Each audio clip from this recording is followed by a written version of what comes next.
there, I'm Elena and this is Lazal. This is my mom, so she's going to be my travel companion for this trip. And we are through security, we checked in our luggage and now we are on our way to our gate. So yeah, join us for this amazing travel to Turkey.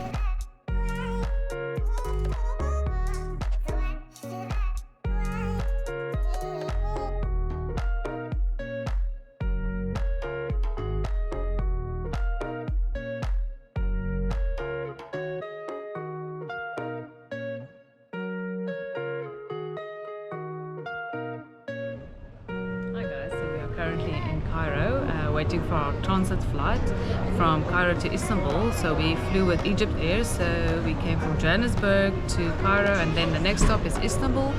So yes, we'll talk to you there.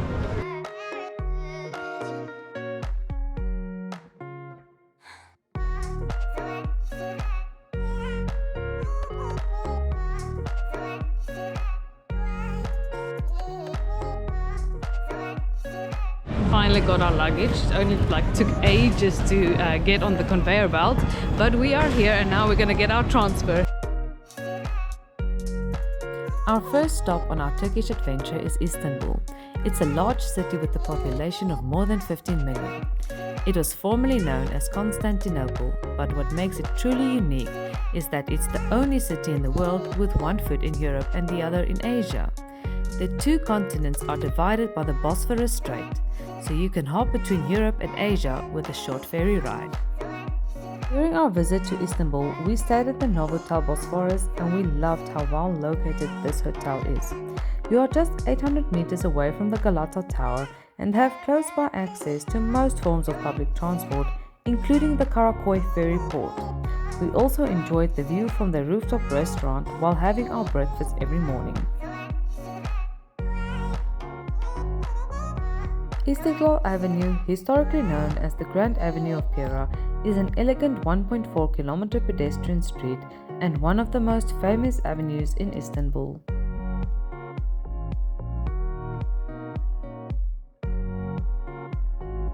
When you're in Turkey, you have to try some traditional Turkish food, and that's exactly what we did.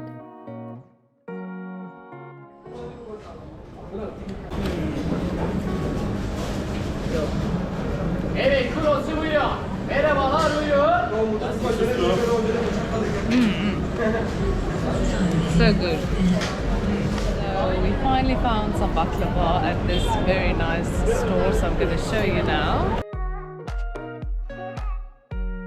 Baklava was one of our favorite desserts in Turkey, so we made sure to have some daily.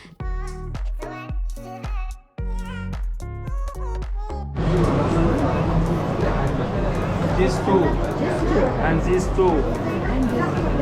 Okay, finish? Hello. Welcome to Safa. Welcome to Istanbul. Very nice sweet. Yes, thank you. Good morning from Istanbul. We're heading over the Galata Bridge and we're going to check out the Hagia Sophia, the Blue Mosque, the Topkapi Palace and if time permits, the Grand Bazaar. See you there.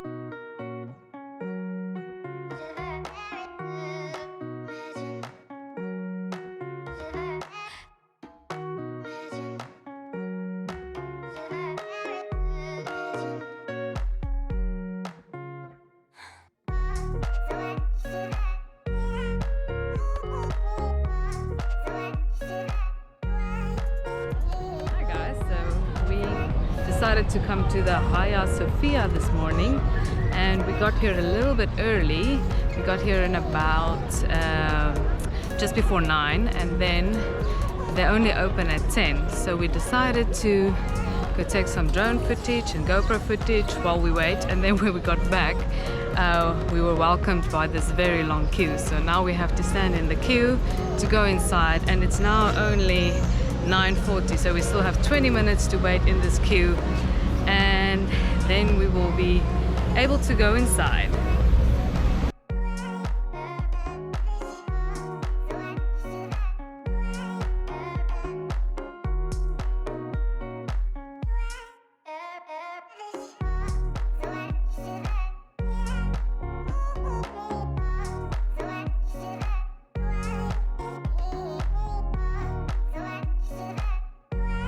As you can see, I'm in a headscarf. So there is some dress codes when you want to go into the mosque. You have to, ladies, you have to cover all of your hair like this, and your shoulders should be covered, and also no shorts. I've seen a lot of people trying to come in and they are wearing shorts and stuff. So yeah, and then when you get inside, you have to take off your shoes, and then there's this little locker things where you put your shoes into, and then when you get out, you just go and take them back on, and then you can go.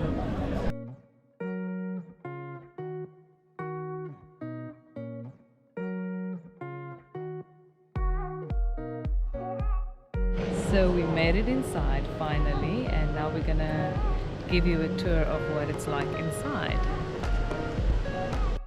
The Hagia Sophia was originally built by the Eastern Roman Emperor Justinian I as the Christian cathedral of the Roman Empire between 532 and 537.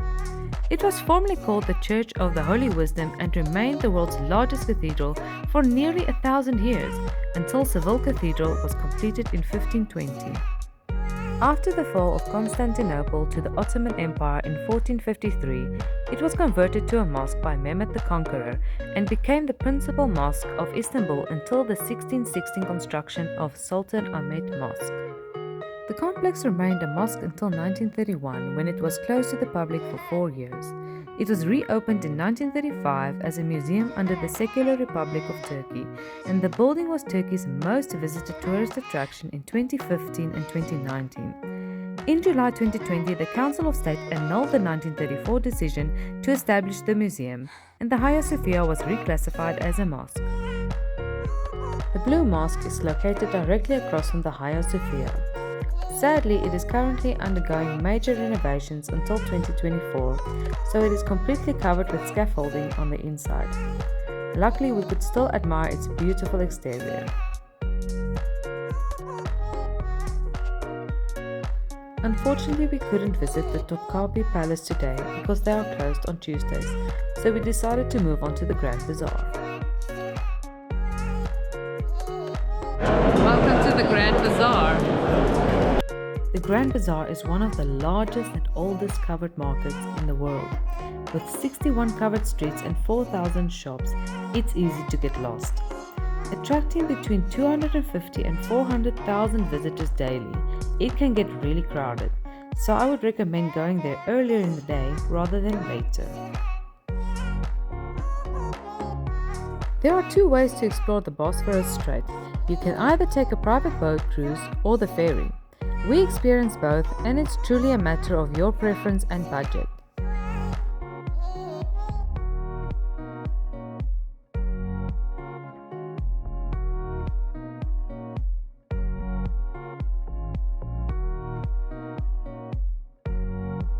The Galata Tower sits on a hillside overlooking both the Golden Horn and the Bosphorus Strait.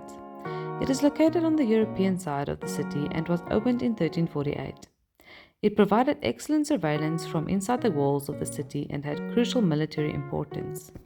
It was also later used as a fire detection tower during the Ottoman Empire before it was converted into a prison during the rule of Sultan Suleiman the Magnificent. Okay, so we're on our way up in the elevator at the Galata Tower, so we're going to show you the view up there. Going up to the Galata Tower was definitely one of the highlights for me.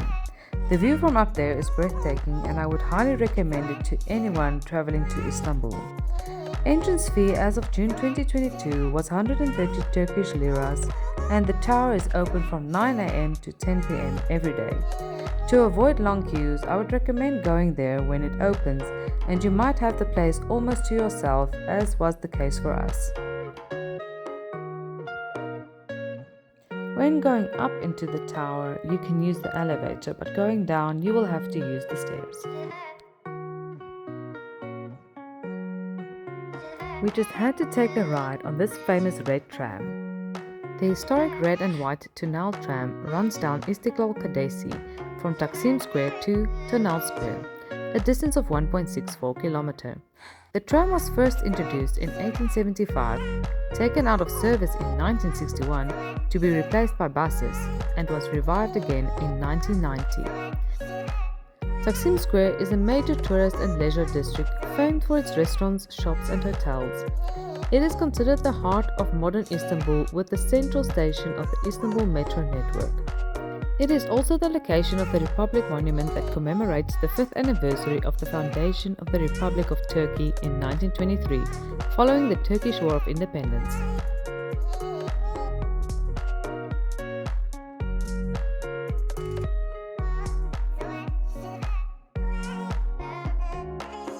If you are on a tighter budget, I would recommend taking the ferry. We really enjoyed our ferry ride and it is an inexpensive way to see the Bosphorus Strait between Istanbul and the Black Sea. You will need to purchase an Istanbul card at 25 Turkish lira and then deposit some money onto that card to get access to all public transport. We decided to hop over to the vast Anatolian side or Asian side of Istanbul for a quick look around. We didn't have time to explore more of this area but enjoyed our walk along the promenade where you can see many local fishermen and admire the Bosphorus Strait from a different point of view. Due to time constraints, most visitors don't come here because you will find most of Istanbul's signature sites on the European side. Hi guys, we just took a ferry to the Asian side to come and check it out. We had a stroll along the promenade and now we're heading back to Sultanahmet. We prefer the European side, so it was good to have a walk here, but we're heading back to Sultanahmet.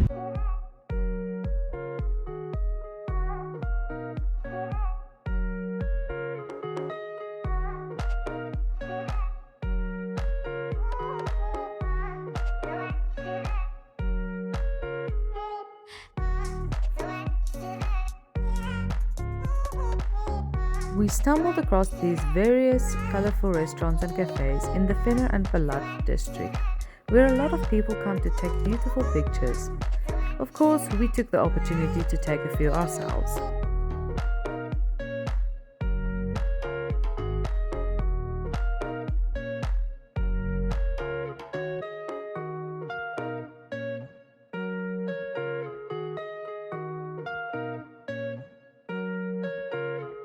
The district of Fener and Balat are surely the ones that have the richest history in Istanbul. The colorful Ottoman houses, some of which are perfectly restored, the religious buildings, the small craftsmen, the merchants, the children playing in the streets, and the linen hanging from the windows give this area a unique charm. They are also on the list of the UNESCO heritage sites, and yet it is still a region rarely visited by tourists.